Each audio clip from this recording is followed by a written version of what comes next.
Hello అందరికీ welcome back to Dolly dumplings. ఇవాల్టి recipe వచ్చేసి వెజిటేబుల్ పలావ్ని ఎలా చేసుకోవాలో ప్రాసెస్ ఏందో చూసేద్దాము.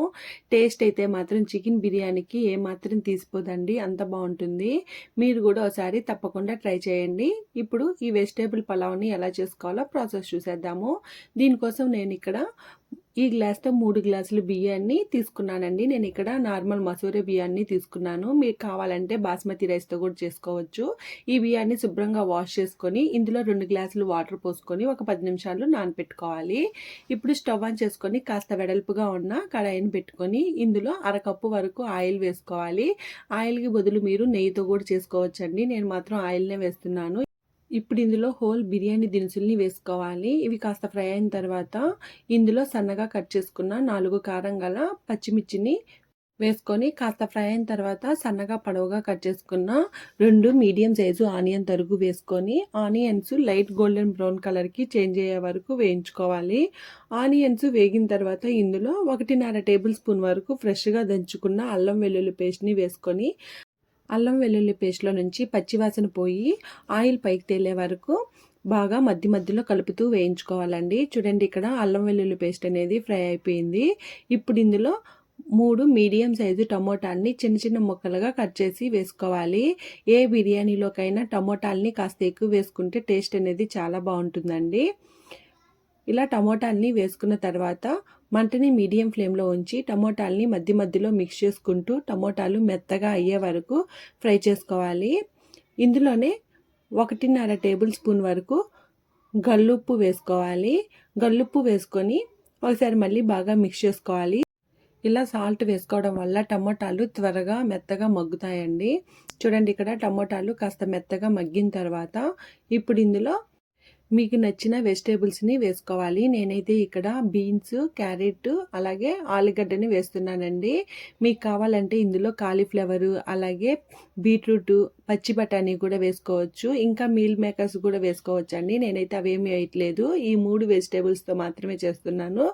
ఇలా వెజిటేబుల్స్ అన్నీ వేసిన తర్వాత మంటని మీడియం ఫ్లేమ్లో ఉంచి ఒక 2 నిమిషాల పాటు మధ్యలో కలుపుతూ ఫ్రై చేసుకోవాలి. ఇప్పుడు ఇందులో 1/2 టేబుల్ స్పూన్ పసుపు, 1 టేబుల్ స్పూన్ ధనియాల పొడి, 1 table spoon garam masala, 1 table spoon chicken masala పౌడర్ని యాడ్ చేసుకొని బాగా మిక్స్ చేసుకోవాలి. మధ్యలో కలుపుతూ ఉండాలండి, లేదంటే ఈ మసాలాలన్నీ మాడిపోయే ఛాన్సెస్ ఉంటుంది.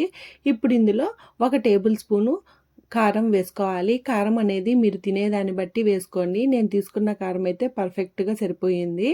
ఇందులోనే 1 అరకప్పు వరకు పెరుగుని వేసుకొని బాగా ఫ్రై చేసుకోవాలి.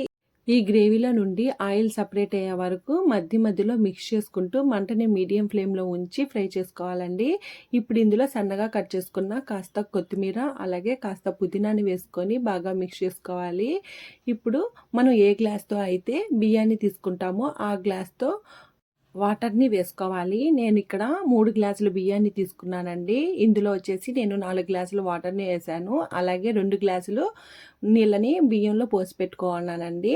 ఇప్పుడు ఒకసారి బాగా మిక్స్ చేసుకొని మూత పెట్టుకొని మంటని హై ఫ్లేమ్లో ఉంచి ఈ వాటర్ని బాగా మరిగించుకోవాలి. చూడండి, ఇక్కడ వాటర్ అనేది బాగా మరిగిపోయింది. ఇప్పుడు మనం ముందుగా నానబెట్టుకున్న బియ్యాన్ని వేసుకోవాలి. బియ్యంతో పాటు వాటర్ను కూడా వేసుకోవాలండి. మీకు నచ్చకపోతే బియ్యాన్ని మొత్తం వాటర్లో నుంచి డ్రైన్ చేసేసి 6 గ్లాసులు వాటర్ని యాడ్ చేసుకోవచ్చు. 1 గ్లాసు బియ్యానికి 2 గ్లాసులు వాటర్ని యాడ్ చేసుకోవాలి. అలా మీరు ఎన్ని గ్లాసులు వేస్తే అన్ని గ్లాసులు వాటర్ని యాడ్ చేసుకొని ఇందులో హాఫ్ లెమన్ని స్క్వీజ్ చేసుకోవాలి. సాల్ట్ సరిపోయిందో లేదో చెక్ చేసుకొని సాల్ట్ని అడ్జస్ట్ చేసుకొని మూత పెట్టుకొని మంటని హై ఫ్లేమ్లో ఉంచి ఒక 5 నిమిషాలు ఉడికించుకోవాలి.